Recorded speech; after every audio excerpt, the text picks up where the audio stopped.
CNN News. So by the time you watch this, if you're watching as a clip, Mamdani won. So he's now the mayor-elect of New York City. He's sworn in the new year. A lot of like a lot of just mess. Well, we saw all of it. Like we saw a lot of crash outs. We saw a lot of celebration over this guy. And look, as I said earlier, I get it. And I'm gonna wait until this thing stops. You going? Why you no work? Here, I got you. Okay, thank you. But I found this article over the weekend, which I thought, like, and this is the kicker. This person, who is it? Blake Fleetwood.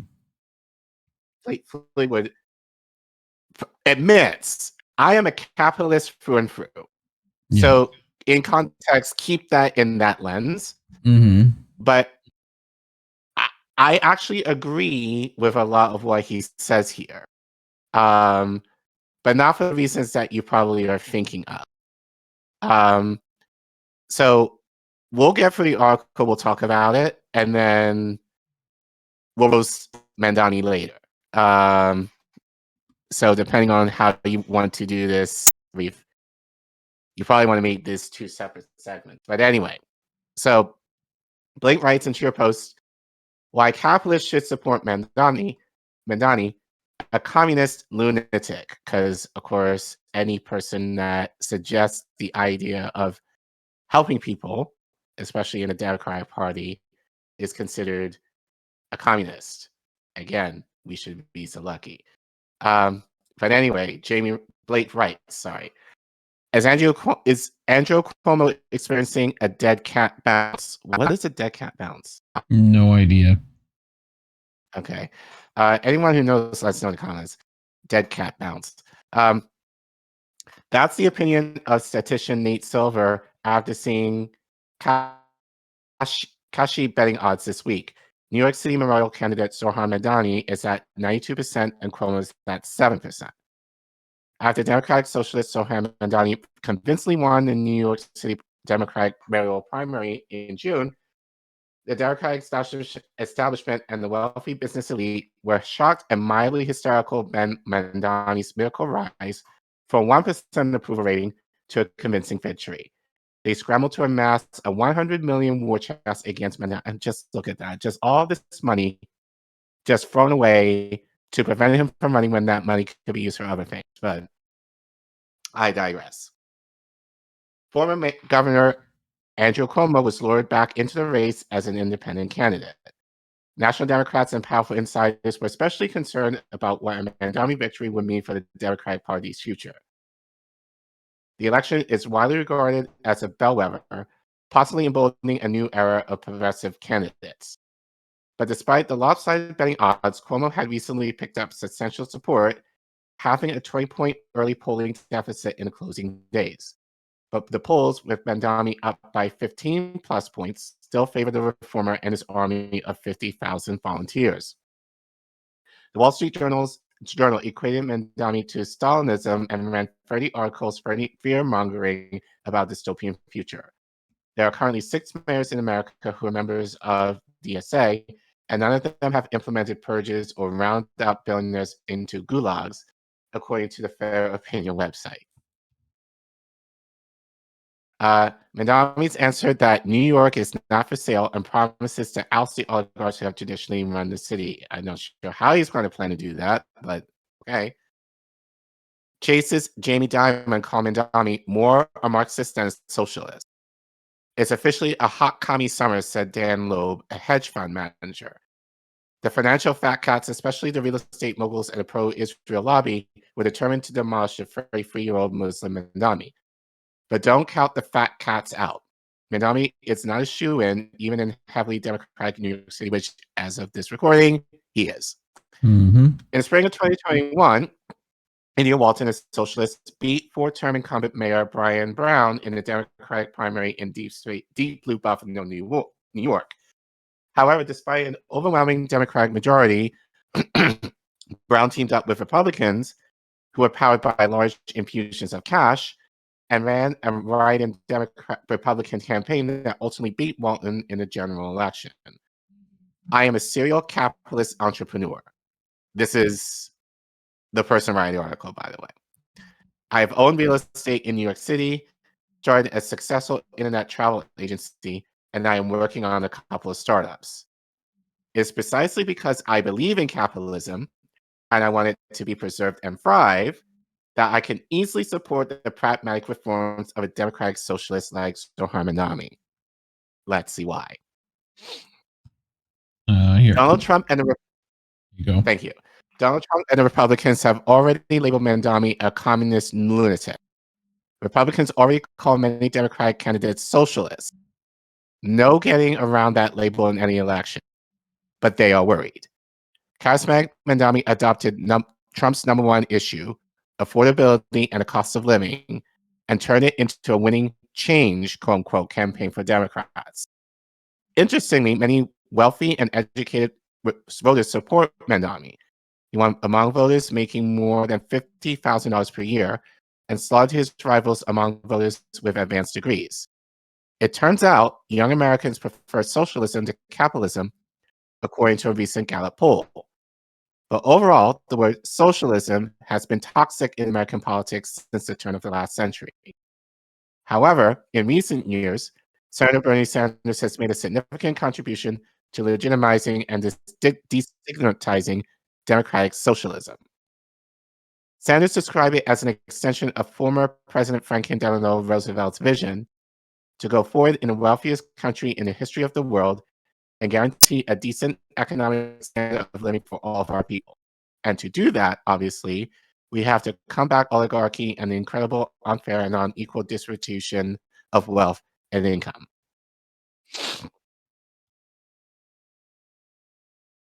Most of the mainstream media considers Mamdani's reforms to be loony. But many of Mamdani's proposed reforms, such as free bus rides, rent freezes, and city-owned grocery stores, aren't very socialist in nature. Numerous cities across the U.S. provide free bus service, promoting public transit, energizing economic activity, and reducing congestion. A 2%, $20,000 tax on individuals earning over $1 million per year is neither particularly burdensome nor anti-capitalist. Michael Bloomberg, who many consider New York's most successful mayor, proposed some programs similar to what Mamdani is asking for. Bloomberg supported free crosstown buses and implemented the Fresh program, using public-private partnerships to increase access to fresh produce in poor neighborhoods known as food deserts.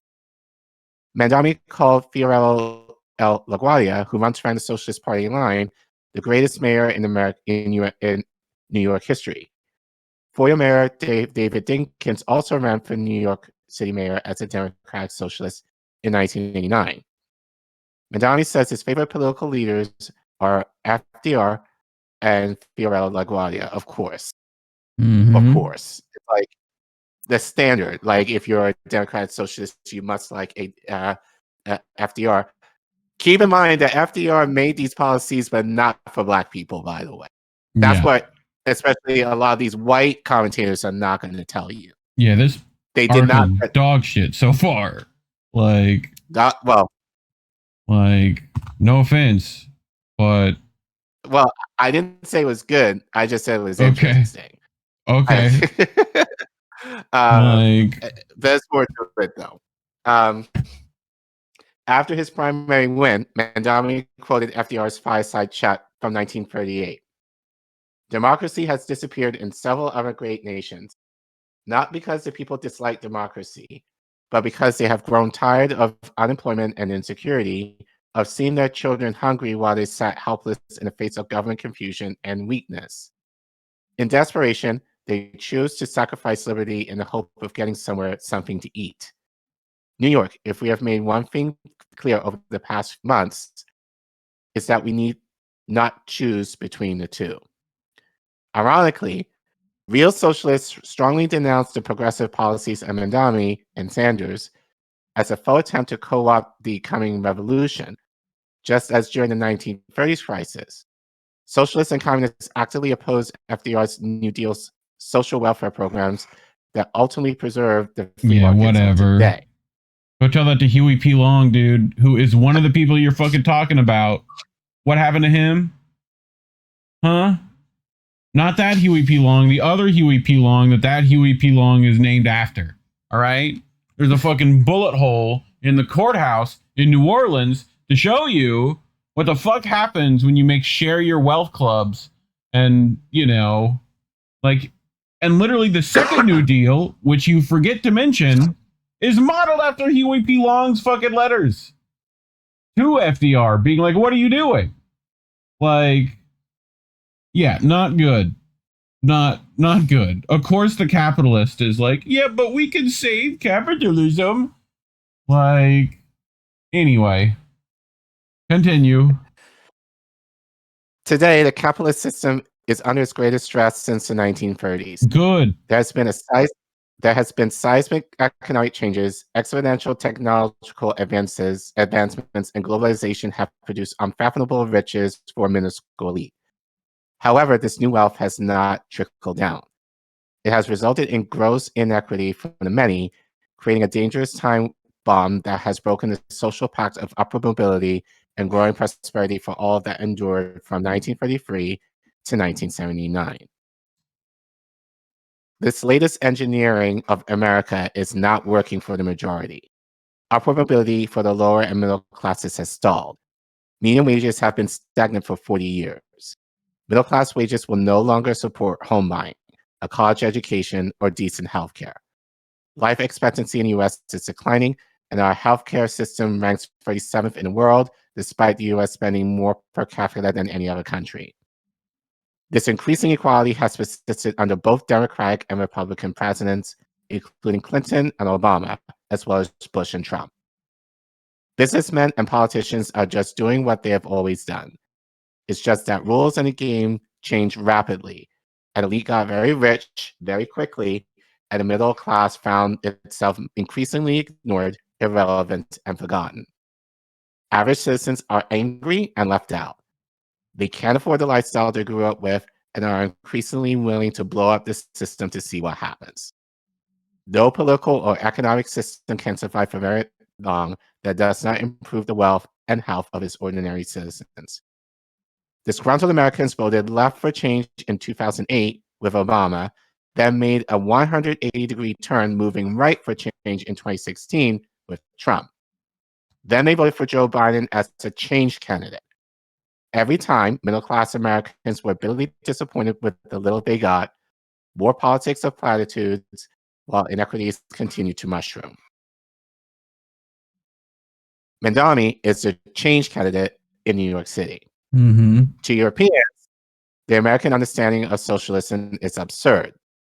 Denmark, Sweden, Norway, the United Kingdom, Germany, and France are profoundly capitalist democracies, and the progressive social democratic policies they adopted were not enacted to replace a capitalist market system, but to prevent the middle classes from turning against capitalism altogether. I think that part I agree with. Yeah, but it's kind of it's still exploitative is the problem. Right, but that's the point. But this is why democratic social. This is what I was saying to you last night. The idea of democratic social, and we talked about this before. The idea of democratic socialism is dog shit. It's capitalism with guardrails. Yeah. Yep. It's guardrails. Someone is going to get exploited somewhere else. If it's not here, it's going to. And we talked about this probably like within the last year or two.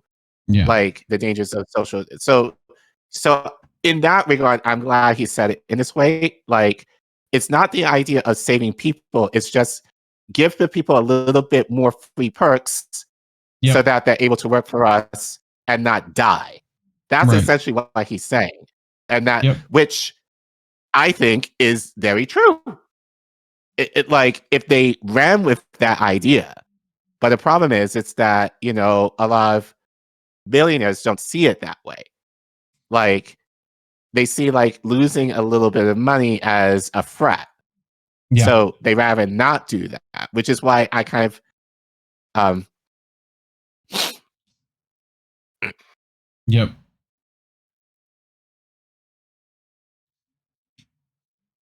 not sure if you heard any of what I said, but because I got caught up again. But Weird. that this is why, like, so that's kind of why I like the article in this regard, because he's kind of saying tells on himself. The quiet part out loud. Right. He's telling on himself. He's saying like, give the people a little bit more and they won't work for come you kill better. us. It's right. Right. It's not, but I have more to say probably toward the end. But given the current state of affairs right now, just even giving a little bit more of your wealth, which is not going to be significant for most of these billionaires, they rather hold on to the little that they're going to lose than to actually do something that would actually elevate people a little better. But yes, but it's still the idea of exploitation for it all. That's the issue with democratic socialism, which is why it of itself is dog shit. It's still playing under capitalism's rules. Yep. But anyway,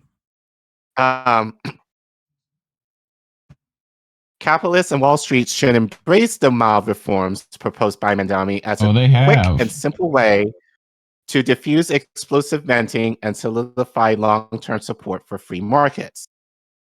This is what Otto von Bismarck did in 1883.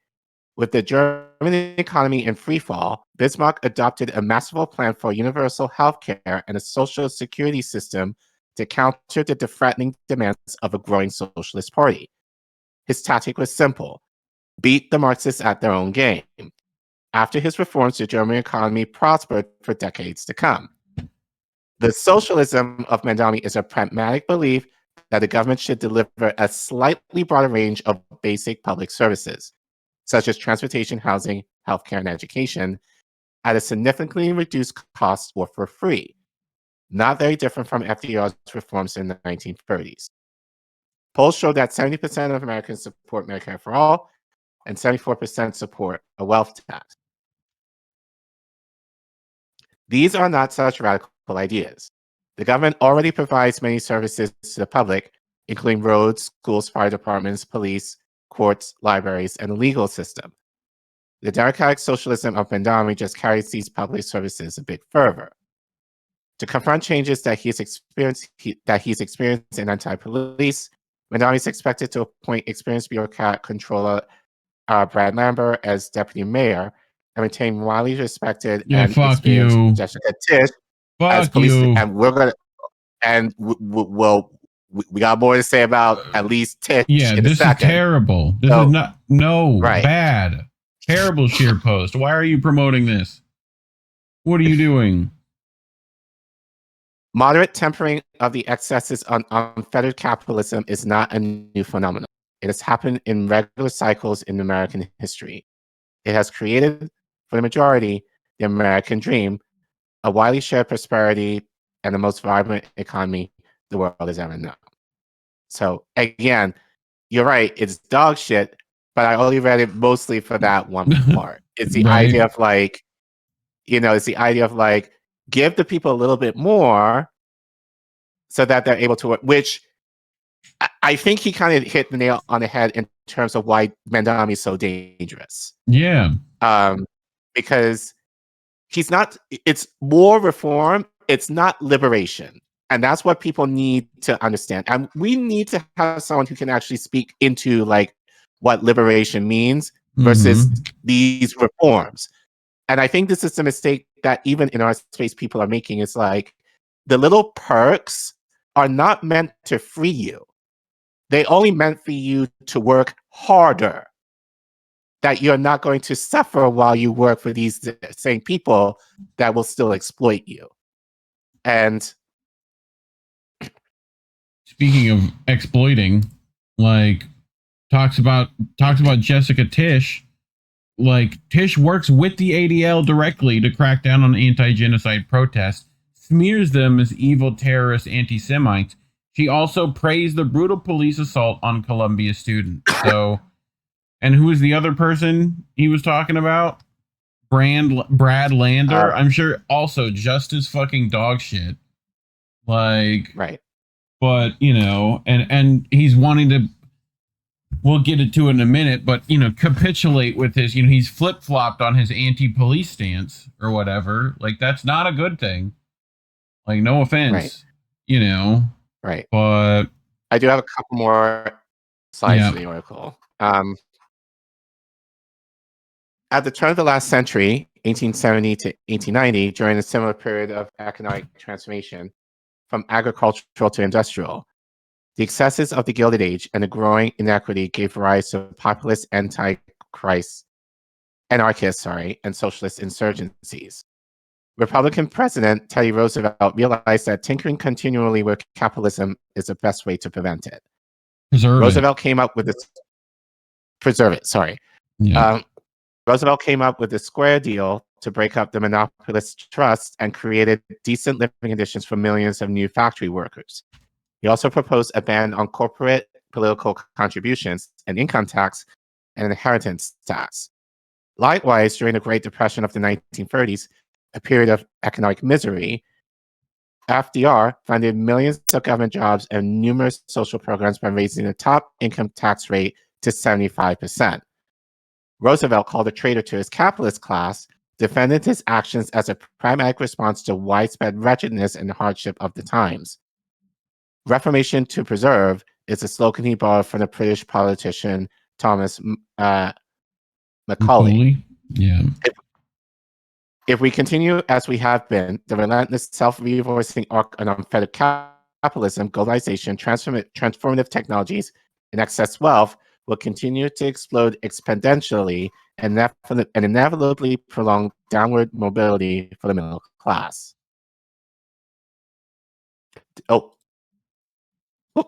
There you go. Keep going. There you go. I got it. Thank you. Democracy and free market capitalism cannot survive such inequality. Every dominant civilization believes in hubris that is in the last and best stage of human development, and that it will endure forever. This is a fantasy. Advanced societies collapse with bewildering speed. The Mongols, the Greeks, the Romans, the Chinese, the Mayans, the Incas, and the Soviet communists. Our democratic free market system lasting a mere 300 years is a blip in human history, an anomaly. It will not survive if it does not deliver the goods to the majority of people. Most people don't care all that much about the niceties of political ideology. They care about what's in it for them. The Occupy Wall Street protesters of a few years ago and the middle-class blue-collar workers who delivered Trump the presidency are strikingly similar. Both groups feel they are being shafted. Strongman populism is all too often replaces democracies and free markets in times of extreme inequity, as FDR told us. Authoritarian rulers justify their contempt for liberal niceties by claiming they represent the people against corrupt and out-of-touch economic and political elites when fairness about who gets what breaks down. So free market capitalists who want this system to survive should welcome a touch of democratic socialism and greater economic equality. It is the inclusive, pragmatic bargain, a necessary step at a relatively low price to keep the core values of capitalism thriving. So, yes, throw up, but true. I argue. Like again, it's not about liberation. It's give the people a little bit more so that they'll be seemingly happier that they'll work for us more and work under better conditions for us. That's it. Well, it's not the idea of,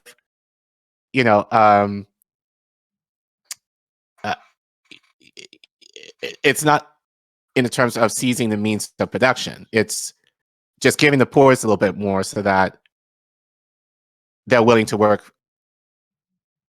Yeah, better. Which I think my issue with it is under the assumption that he is what this guy thinks he is, which we're about to show how he's not.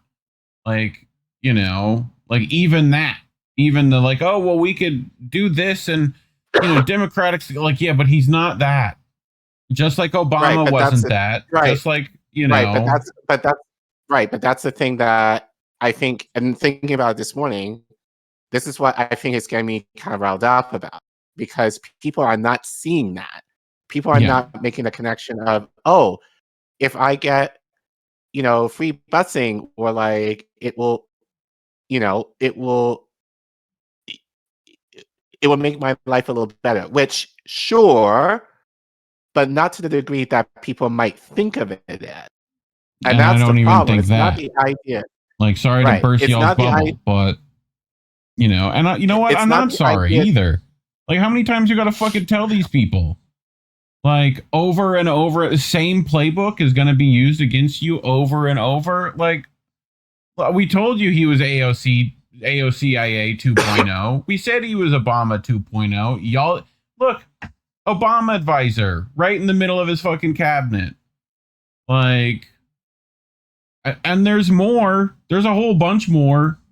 Like, attempts to police the language of Palestinians since winning the primary with a large amount of support coming due to his pro-Palestinian stances. He is now walking back his positions with politician answers and seeks to discourage the use of chants to appease Zionists. However, these kinds of retreats in favor of Zionist supporters of genocide will never be enough and will not stop their attacks, right? And this is, he was talking about how globalized the Intifada isn't something he believes in or whatever. And, you know, protesters shouldn't use the language, right? Mamdani really went on MSNBC to police the Palestinian movement, but has absolutely nothing to say about the offense Israel is committing in Gaza, nor the fact that Israel just illegally bombed a flotilla. As far as sellouts go, he's giving even AOC a run for her money. So, like, all the ones who've been paying attention, who've been part of these movements, those same people that were at Occupy Wall Street, like, been here before, they fucking get this shit. Just a thought, Zohran Mamdani is not a threat to power, nor is he a socialist. He is a Nepo baby, born and raised in the same private schools and exclusive clubs as the rest of those in power. He's funded by the Rockefellers and will be installed to implement reset goals in New York City. Right? Mint Press News. Democratic New York Mayor candidate Zohran Mamdani has once again gone out of his way to distance himself from the far left by attacking Cuba and Venezuela. Quote, I want to be clear about my position. I believe both Nicolas Maduro and Miguel Diaz-Canel are dictators. Their administrations have stifled free and fair elections, imprisoned political opponents, and suppressed a free and fair press. Venezuela and Cuba are two primary targets of American imperial ambitions in Latin, with the Trump administration directly stating their intentions of regime change in those countries. So he's going right along with the warmongering, like, manufacturing of consent, clearly, right? Like, here he is with Bernie Sanders, you know, and the co-opt is complete, just as we predicted it would be. Time to mute the word Mamdani so this DNC propaganda won't be in our feeds anymore, right? Even power to the people, proud socialists. Y'all aren't going to like this, but socialist leaders that are a legitimate threat to the capitalist order aren't celebrated on capitalist magazine covers. Mamdani is Bernie AOC 2.0 in that he is redirecting genuine socialist energy back into a capitalist party that will kill it. Like, again, people who've been here before. Jack, she's been here for a minute. You got to be kidding me with this fake ass bullshit. And to think anyone takes this clown seriously, here he is, moved by his conversation with Elizabeth Warren. You know. I was trying to hold in a cough and I started crying. Oh, I thought you were just being tender. I feel the same way. I bring this out in people. I really do. So, and you're wondering why videos like this were made, right? It's because he worked with this media group, right? DSMG, Deborah Schomer Media Group, who right on the cover, first thing on their website, is a fucking blurb from David Axelrod, all right? Of the Axe Files, David Axelrod. So, like, look at all this fucking money he put in here, dude. Like, just, you know, $500,000 every other fucking week. Okay? Like, here he is, Sabby Sab, Zohran Mamdani meeting with Jamie Dimon is a terrible sign. Dimon is a billionaire who's the CEO of JP Morgan. JP Morgan paid $75 million in the Virgin Island Epstein case. Dimon is corrupt, as I said before. I believe Zohran will govern like a moderate. I don't even think he's going to be like a moderate. I think he's going to be a standard fucking dim. Like, you know, so... Yeah, it is a moderate. Mad Crab, you need a room temperature IQ to believe Mamdani is actually a communist. I mean, the people who've been here for a minute, like Fee, color me shocked. Zohran Mamdani, who managed to get people finished with the Uniparty back cheering for Dems because he didn't bow to Zionists, is now proposing an 800% increase in funding for hate crime prevention programs for the fearful Jewish folk and anti-Semitism. I know that Jewish New Yorkers, like Jewish Americans, are fearful in this moment of anti-Semitism. They're fearful, especially after the horrific attacks that we saw in Washington, D.C. and in Boulder, Colorado. And they're fearful also in conversations that I have heard myself about life in this city. I spoke to a Jewish man in Williamsburg not too many weeks ago who told me about the fact that he now locks the door that he used to close, that he used to keep open for years because of a fear of who may come in. I spoke to a friend of mine after October 7th who told me about going to his synagogue for Shabbat services and hearing the door open behind him and turning around with a tremor going up his back, not knowing who was walking in and what they wished for them. And ultimately, it's through the conversations I've had with Jewish New Yorkers that I have developed a proposal for the Department of Community Safety that would include an 800% increase in funding for hate crime prevention programs. Because ultimately, we cannot simply say that anti-Semitism has no home in this city or no place in this country. We have to do more than talk about it. We have to tackle it. And that's... So, I mean, already capitulating, right? So Bernie Sanders says Zohran Mamdani should try to win the endorsement of the police union, right? And right about this time, he started flip-flopping on his, like, anti-police stance, right?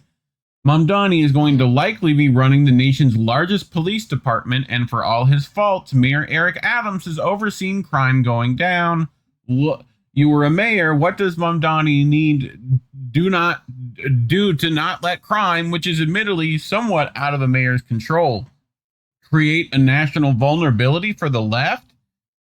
I was a mayor, and you know what? When I ran the first time, I won the endorsement of the Burlington Patrolmen's Association. When I ran for re-election, I won the support of the Burlington Patrolmen's Association. My third time I ran, I got the support for the Burlington Patrolmen's Association. My fourth term, why?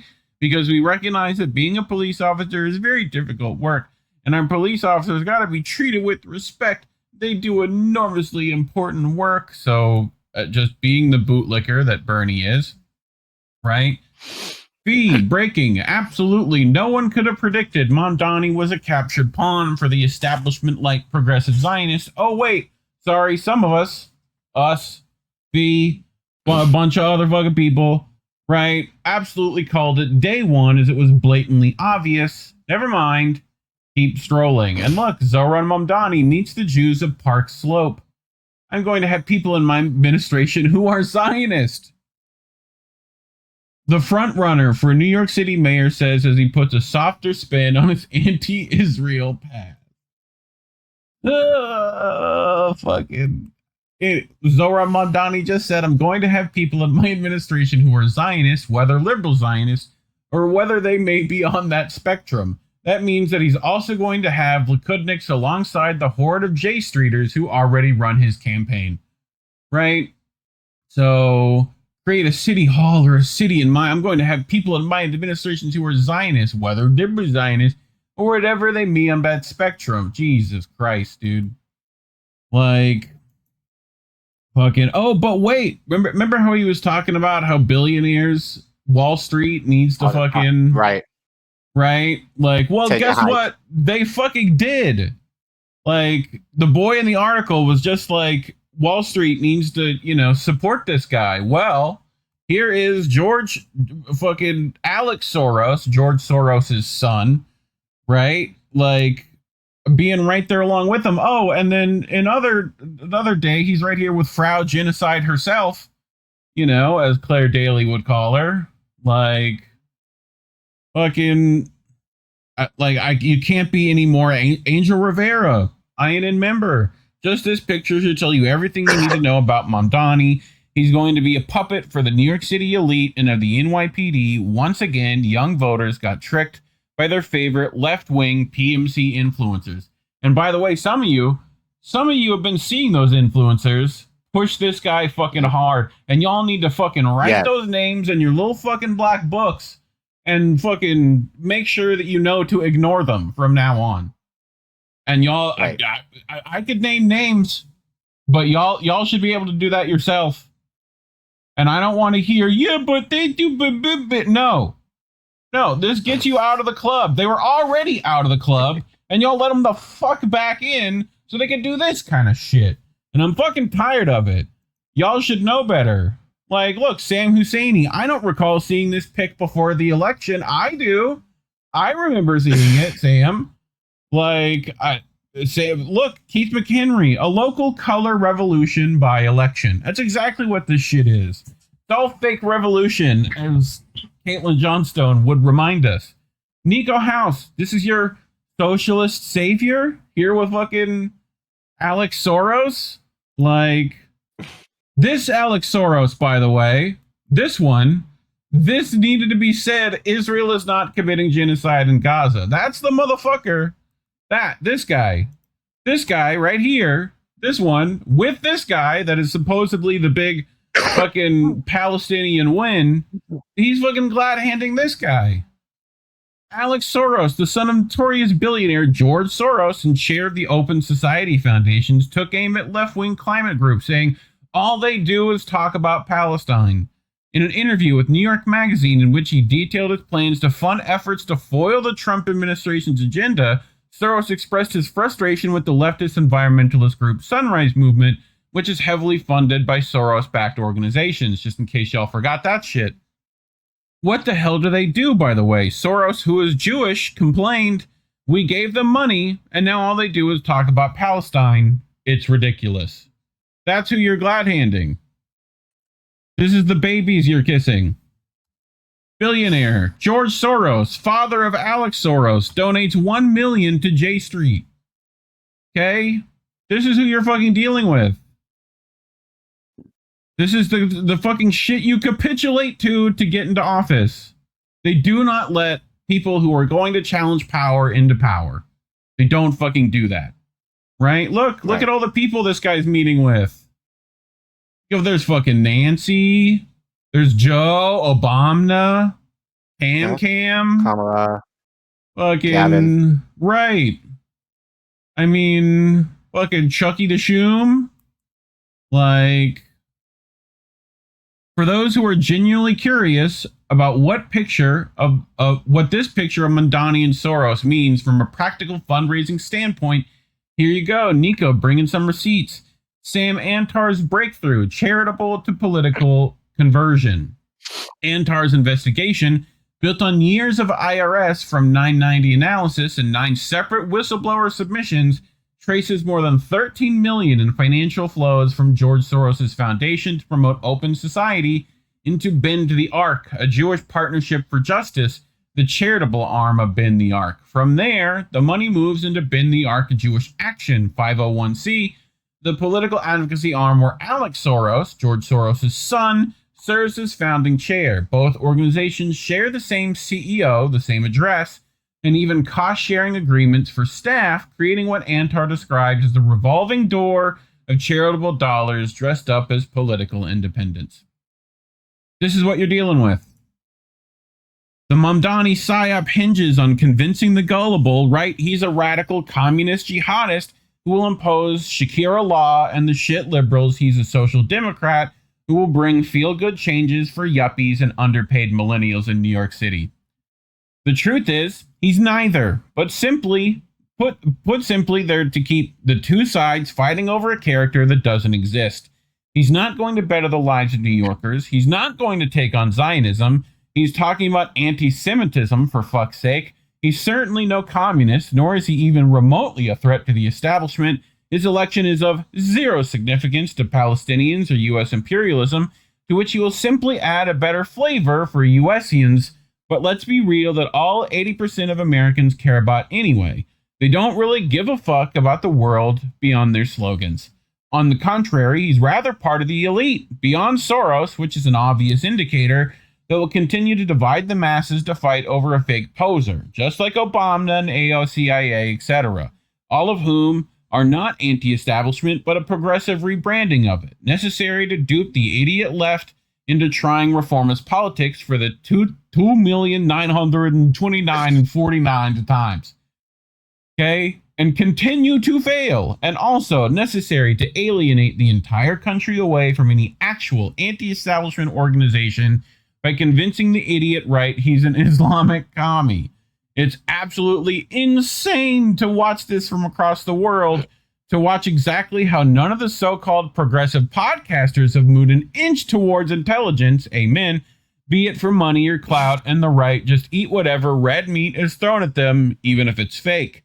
Sad and also alarming, but totally confirms that the U.S. is far, far from understanding the root problem is they've had zero democracy or say in government for a long time, that they've been manipulated to be distracted by this dumb reality TV election show, purposely divided itself or united against the true enemy, and are endlessly stuck watching theatrics unfold, election after election, as the empire crumbles around them and the elite make their moves to save themselves while laughing at the brainless masses doing exactly as expected. But this is your own doing. You play into the game, and it will continue to play until you stop. Like David Miller, it is remarkable how utterly delusional so many people still are about naked chancers like Mamdani. David Miller also would like to add, Mamdani is a Zionist and a servant of Zionists. If you want to keep getting mugged by shysters like him while they spit in your face and then stand on your shoulders, good luck to you. But materialists, socialists, anti-Zionists, anti-imperialists, and Muslims have a duty not to be naive when confronted with transparently careerist ghouls who piggyback on our popular movements and use us as vote banks. I have been saying this for a while, as you can see from the post below this one, but in aid of understanding, here is a compilation of some of the greatest hits in obeisance to the power of the Jewish state. I hope I said that right. According to the Jewish News, during the long mayoral campaign, Mamdani repeatedly said that Israel has a right to exist. On the anniversary of the launch of the Al-Aqsa flood, Mamdani referred to the Zionist genocide, but also to the operator as a Hamas war crime. As Nerdine Kiswani, chair of the Palestinian advocacy group Within Our Lifetime, said, his statement erases decades of siege, occupation, and systemic killing that led to that day, arguing it framed the conflict through the language of balance instead of liberation. Turning from his views and statements to his advisors and supporters, here is Brad Lander, outgoing New York City comptroller and key ally of Mamdani, saying Jews concerned about rising anti-Semitism need not worry about Mamdani. He is absolutely committed to keeping all New Yorkers safe, including Jewish New Yorkers who, like me, are Zionists, he said. The progressive Jews for racial and economic justice, of which Lander is a member, endorsed Mamdani, though, through its affiliated political arm, the Jewish Vote, after hundreds of members voted in favor of an endorsement. Here's Julian Gerson, the Mamdani campaign political director. He's previously served as the campaign manager for Representative Jerry Nadler, the co-chair of the Congressional Jewish Caucus. During that campaign, he also highlighted Nadler's liberal record on Israel. Jerry embodies the idea that one can absolutely be pro-Israel and progressive simultaneously. Gerson wrote in an email to Jewish voters in Congress he served as Nadler's press secretary and speechwriter. It took Zohran Mamdani less than 24 hours to buckle to the hysteria and say, of course, Hamas should lay down their arms, thereby adopting and legitimizing the main propaganda line. On Fox News, you were asked if Hamas should lay down its weapons, key to the peace plan and ceasefire. And some say they found your answer confusing. You said, quote, "I don't really have opinions about the future of Hamas and Israel beyond the question of justice and safety and the fact that anything has to abide by international law." And that applies to Hamas, and that applies to the Israeli military. So for the voters tuning in tonight, Mr. Mamdani, what do you believe about Hamas and how lasting peace will be achieved? We know it's a complicated matter, but we'd like you to keep your answer to a minute if you could. Of course, I believe that they should lay down their arms. I'm proud to be one of the first elected officials in this state who called for a ceasefire. And calling for a ceasefire means seizing fire. That means all parties have to cease fire and put down their weapons. In the words of Rafat al-Arir, Palestinians cease and Israel fires. Like, pretty simple fucking distinction that you can make. So Zohran is actually a very shitty politician, because why would you not just adopt the Zionist genocide laundering line yesterday on Fox News and save yourself the humiliation of pretending to have principles only to buckle within record time when they yell at you? It's pathetic. Now they have Zohran on record saying Hamas should disarm. When they restart the genocide, as they all go, "Oh my God, Hamas did not disarm," he can't say anything about it without looking like a fucking idiot yet again and having to do the ritual over and over and over again. Also, in other PSYOP news, right, we have this fucking dude's wife, right, who brings problems in and of herself. We don't like to always be the liberal party poopers, say Free Palestine TV, but another indicator that Zohran Mamdani is controlled opposition beyond his support for the existence of Israel is the fact he is married to Syrian artist Rama Douaji, who campaigned against the Syrian government for a decade and has been silent since the Wahhabi death squads took over the country and gone on a rampage of massacres against all minorities and opposition. Go check out Vanessa Beeley's reporting on the subject and get you learnt. Over here we have Abdullah, right? Rama Douaji, wife of New York City Mayor Zohran Mamdani, of Syrian origin, born in the state of Texas, lived a period of her life with her family in Dubai, master degree in illustration and design, held her engagement party to said Mamdani in Dubai. Didn't we just fucking yell at people for going to Dubai? All those same libs just fucking yelled at a bunch of comedians for going to Riyadh and shit. Same, right? She'll become the first lady of New York. Welcome to her and her husband as Dubai's ambassador to the capital of finance, business, fashion, and lights, New York City, right? David Miller, one of the Zionist UAE's chief propagandists, reminding us that Mamdani chose to celebrate his wedding in one of the world's most tawdry capitals of Jewish supremacism, a vassal of the Zionist state, Dubai. So, I mean, I could keep going very easily. Here's the clip of Zohran Mamdani discussing the phrase globalize the intifada on Meet the Press. That's not the language I use. My intent is grounded in a belief in universal human rights. It's language I understand there are concerns about. I've heard from many Jewish New Yorkers who have shared their concerns with me, especially in light of the horrific attacks we saw in D.C.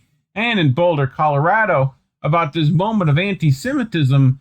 Ultimately, they are part and parcel of why my campaign put forward a commitment to increasing funding for anti-hate crime programming by 800%. I don't believe that the role of the mayor is to police speech in the manner, especially that of Donald Trump. There's no room for anti-Semitism in the city. My concern is to start to walk down the line of language and making clear what language I believe is permissible or intermissible takes me into a place similar to that of the president, who is looking to do those very kinds of things, putting people in jail for writing an op-ed, putting them in jail for protesting, yada, yada. Right? Nico House, what's going to be hilarious, and when New Yorkers realize absolutely nothing is about to change. There's no Muslim boogeyman, nor socialist revolutionary. New York just elected Obama 1.5. It's about to be anticlimactic as fuck. Stop the forever wars. Seeing Mamdani win reminds me of the time I was so hyped up about Obama's win in '08 that I didn't even notice when he bailed out Wall Street days before his inauguration. Yeah, a lot of people fucking ignoring all these goddamn red flags, dude. A lot of people. Calla Walsh, it's concerning to me that people still don't understand Zohran as the enemy. He will now oversee a violent settler colonial police force bigger than most small countries' armies. This ignorant bliss is in response to Zohran's win, demonstrates a huge void in revolutionary conscience, organization, and leadership in the U.S. You can acknowledge some objective material positives of this outcome, heightening contradictions, without salivating over him as even remotely revolutionary, or without portraying his campaign as anything other than a Democratic Party counterinsurgency. But it's so good to see the fascists freaking out and let people celebrate our deeply unserious and childish responses to this material reality. Is your political goal to feel good or build resistance? For most Americans, it's clearly the former. Just like the Zionist state, the U.S. state is fascist to its core, and Zohran and DSA are embedded in it. Zohran's victories. And that's why. Go ahead. And that's why electoralism is politically lazy. Yep. Because it's just designed. It's just like the No Kings protests and all that other bullshit.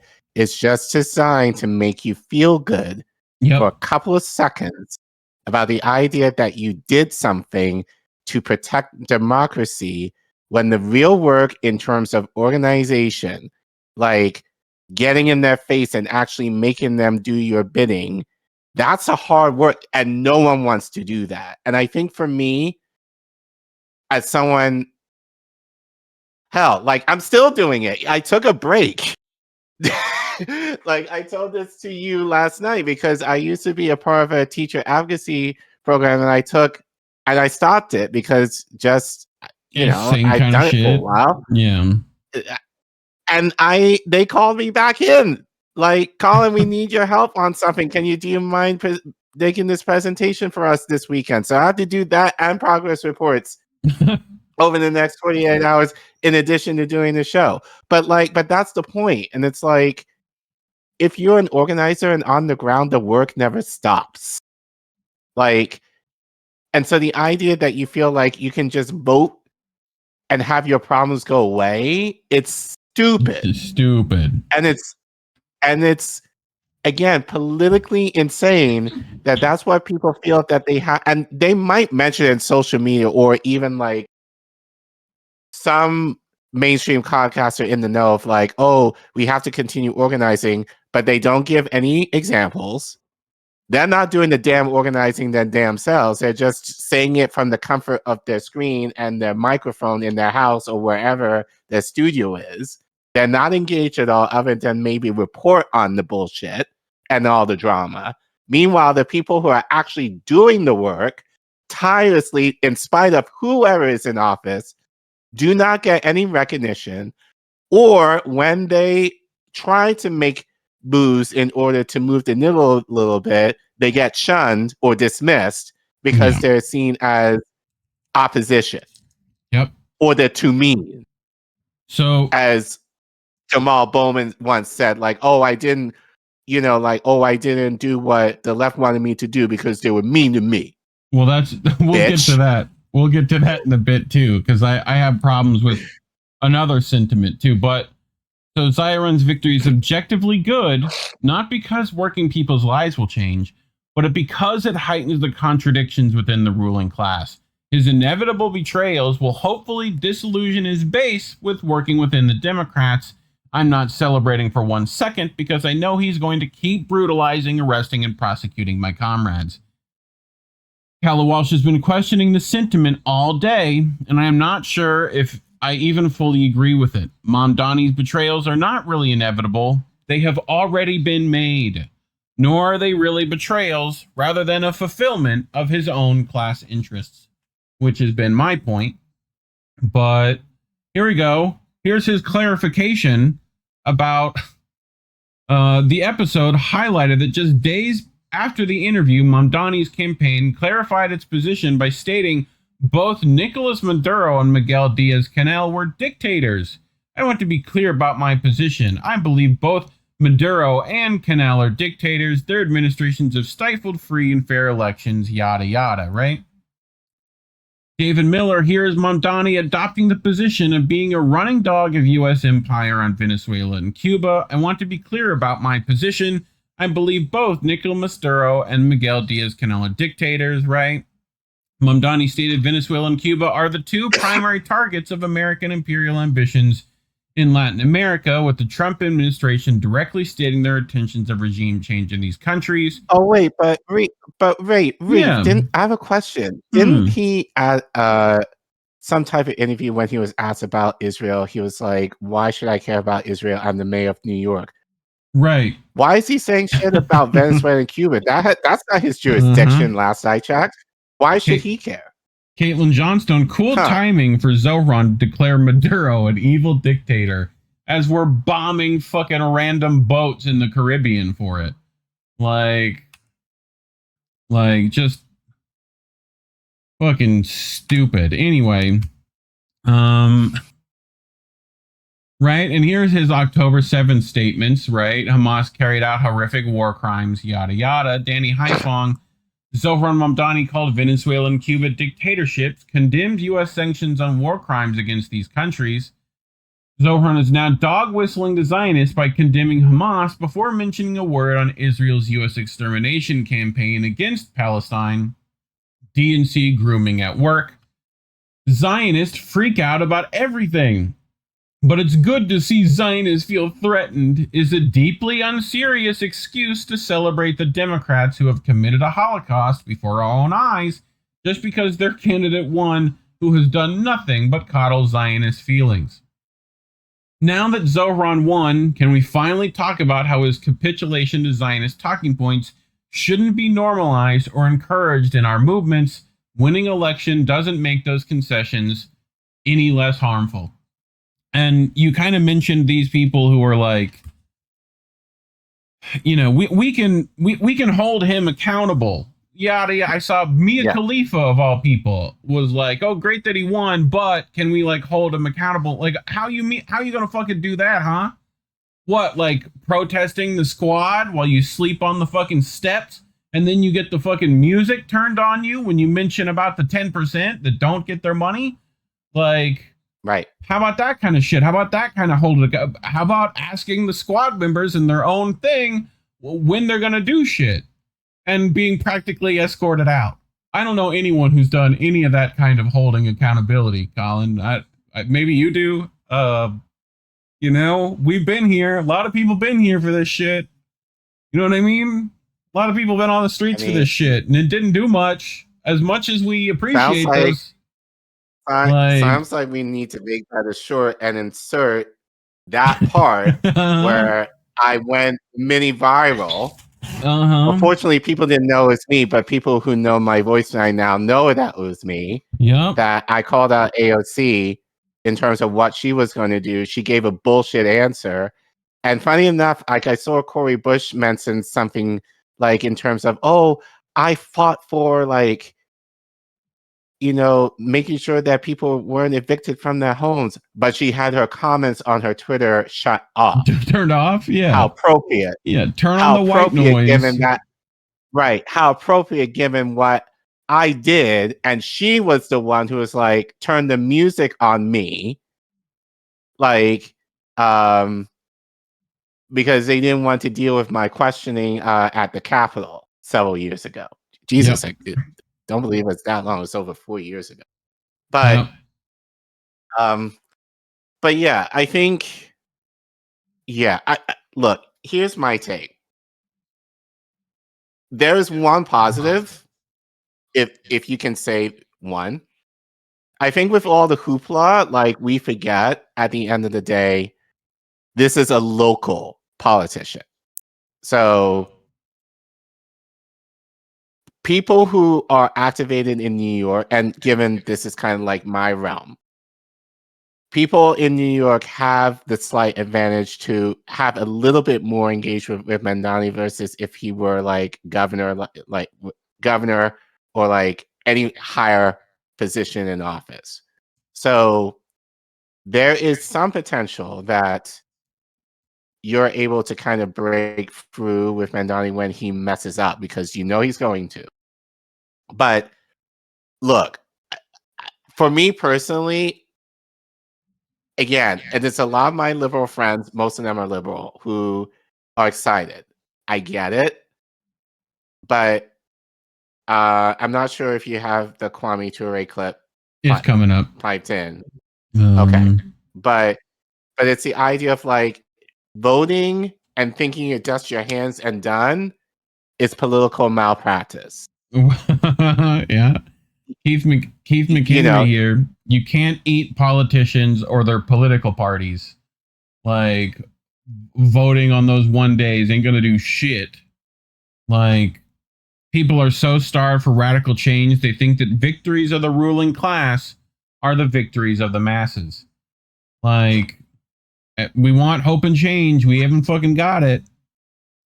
And this is what's crazy, dude. This is his first day, by the way. This happened today, 8 hours ago, right? He not first day yet, formally, but yes, you know, right.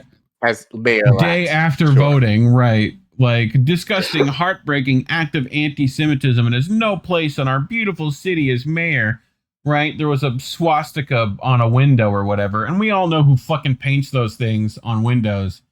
We know it's not any of the fucking actual Palestine supporters, by the way. Tends to be the fucking same people who, like, we know who the fucking shit is. So, oh, you really cannot be serious. First thing Zohran posts, subtly is not one of your skills, is it, Chabad Lubavitch? Like, David Miller, at least his fellow Zionist Sadiq Khan, waited to step into office on his first day as mayor of London before dancing on the graves of Palestinians by having a photo shoot with Britain's chief rabbi and the Netanyahu advisor Mark Regev. Mamdani is showing who he works for even before he gets in the door, an awful Zionist charlatan. Right? Speaking of Kwame, you were asking, saw what Mamdani recently said about Nicolas Maduro, and it reminded me of this Kwame Ture quote. So, you have to criticize liberals because they represent the liaison between both groups, between the oppressed and the oppressor. The liberal tries to become an arbitrator, but he is incapable of solving the problems. He promises the oppressor that he can keep the oppressed under control, that he will stop them from becoming illegal. In this case, illegal means violent.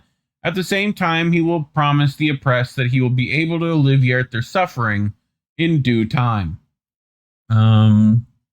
In whose due time? How much time do you want? Right. How much time do you want for your progress? Was it? In the words of James Baldwin. Right, Baldwin's quote, right? Like, exactly. Mm-hmm. So, and you wanted me to bring this. Speaking of liberal podcasters, right? This is Blakely, right? Calling out the liberal Zionist answer during his struggle session with Al Sharpton, where he talked about the, globalized the intifada nonsense, right? So, meanwhile, Blockley 2 weeks ago, I never said I won't ever vote for Democrats again. I voted for Zohran Mamdani and will again in November. I don't have an ideological commitment against voting for Democrats. And I'm just reading her own words. Like, 99% of them are too committed to genocide and being Republican light.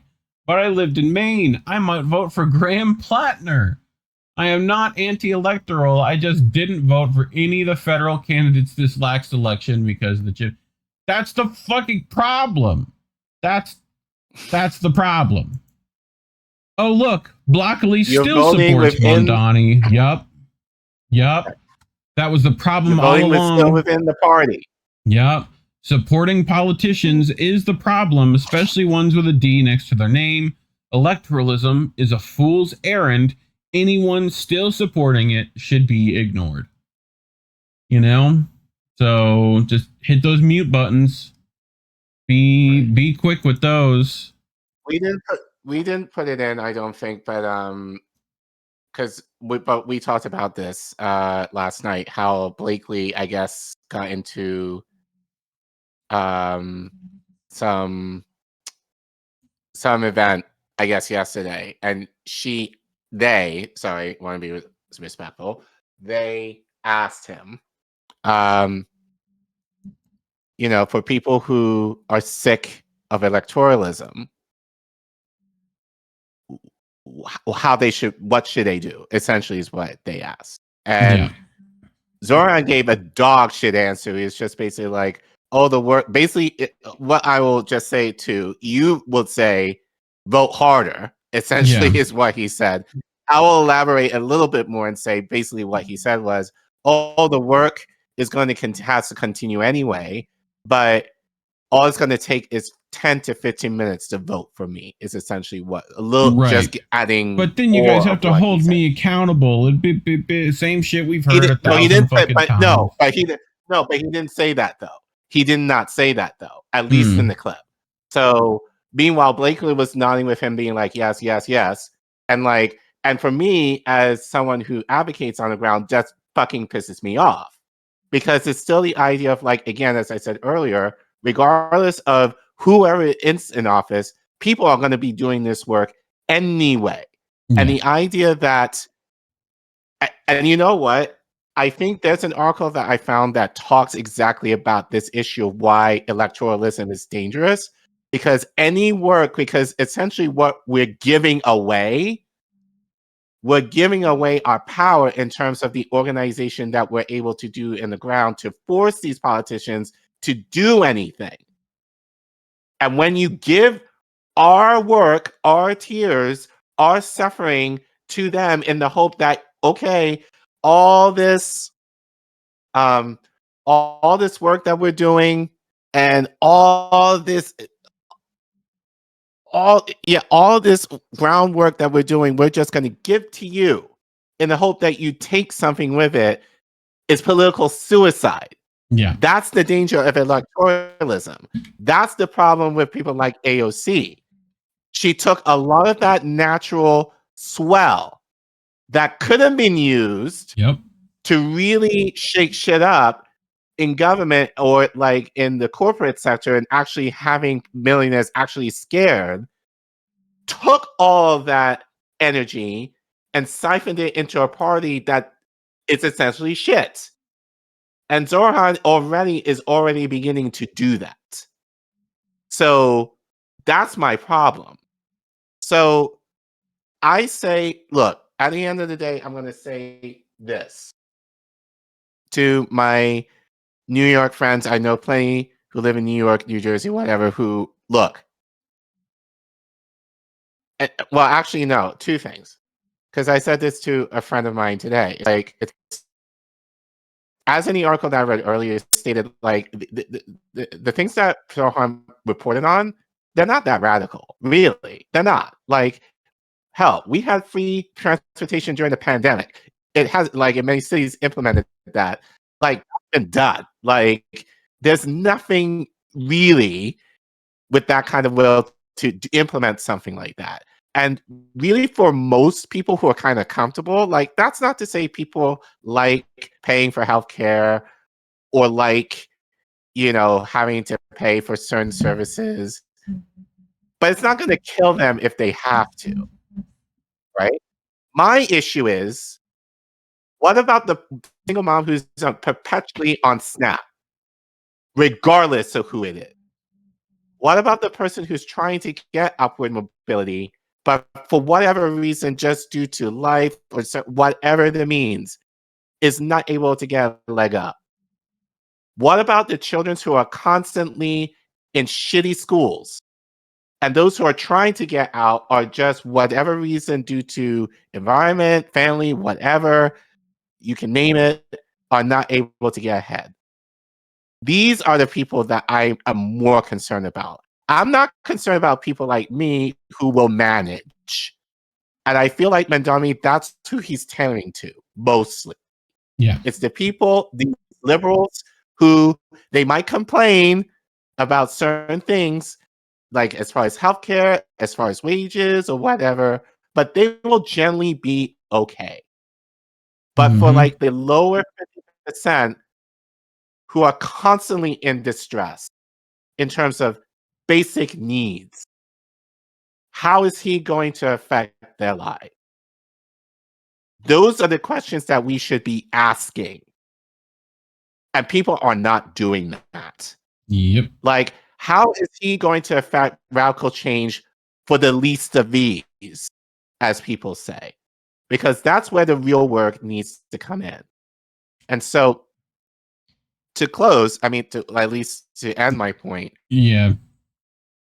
It's up to Zohran as to how he wants to run shit. Because as I said earlier, the advantage is he's local. You might forget that given the pomp and circumstance of his campaign, but he's a local politician. So people have a little bit more accessibility to him than, let's say, Trump. He's either going to capitulate fully, which I probably argue he's doing already, or he will do the bare minimum. Not to say he might not do anything good, but it's not going to make the dent of what he needs to do for people on the lowest end of the social economic sector that are really not going to make a difference. And then he probably might hang around forever because he's doing what, according to people, just enough to actually feel like change is happening. I think someone said that's like paint by numbers type of bullshit. Like just gradual incremental shit of whatever he's allowed to get done. That's all, at best, that's all I just want to see him do. So he's not going to do anything radical. He's not going to do anything revolutionary. He's not going to do anything in regards to liberation. And I think, honestly, given this, I think I want to do a part 2 on this, of talking about electoralism and the dangers of it. Yeah. I don't think we've had that discussion here, at least in a while. So, but these are the kind of issues that I think are lost in the zeitgeist in the political spectrum. What is going to happen to the lowest communities in this country? Well, in this case, New York, that have been desperate. Not for the people who just got desperate because they hate Trump. Well, these are the things that we should be talking about. You added this to the end of this, which is a good thing to end on, I feel like. Yeah. Stokely Carmichael himself, Kwame Ture on voting might be good words to listen to. If you look at the Africans in the Democratic Party, now I'm not a Democrat. I've never voted in my life in the Democratic Party, and I'll never vote in the Democratic Party. It's racist and it's capitalist to the core. This is understood. And I shed my blood. I shed my blood for the vote now. I want to make that clear. Some people get confused. The vote for me has never been the road to liberation. It's only the means of organizing my people. I know that. I was a young man in Harlem when they disbarred Adam Clayton Powell. Harlem had no representation. We continued to eat and sleep and take drugs and continue life just like always when Julian Bond was elected, when we were young and SNCC in Atlanta, Georgia, and they refused to seat him because of his position against the war in Vietnam. The Africans in that area, his congressional district, continued life just as we've not been having any mayors, and we've been having life, and even with the mayors now, the quality of life has not improved at all. So I've known the vote is never what? You vote for once in 4 years and that's your political responsibility? That's the height of bourgeois propaganda, making the people politically irresponsible, thinking their irresponsibility is limited to a one-day vote. But politics is every day of every minute. You have to be aware of what's going on, not voting on one day. So the vote has never meant anything. So I'm not a Democrat. But one thing is clear.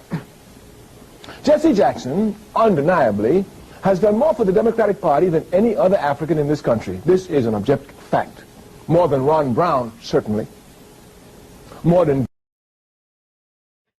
Which I feel like even this is like, I don't know when this was filmed, but, I feel like if you asked Ture now, he'd be like, yeah, fuck all of it. Fuck all of them. Like, I think he was a little bit like generous hopeful, there, but, right, and generous, and like, and trying to like weigh his words carefully. because I think what he really wants to say is like what who is it? Dubois, right? About like why he doesn't vote, you know? So, which we've covered on this show before as well. So, you know, but yeah. So, but I think, but no, I think we're doing political suicide. And I think what kills me is that most people don't know. And we've been propagandized the idea of just voting and place our hopes in these people. And it's like, I'm not hoping for things that I need. I'm not only for what I need, for what my neighbor needs. Like, and that's the issue that I have with Democrats, because it's like the argument is, oh, I'd rather fight them than Republicans. And I'm like, well, if Democrats claim that they care about you, why are we not fighting them? Right. That's not how it works. We've done that. We've been there, done that. Right.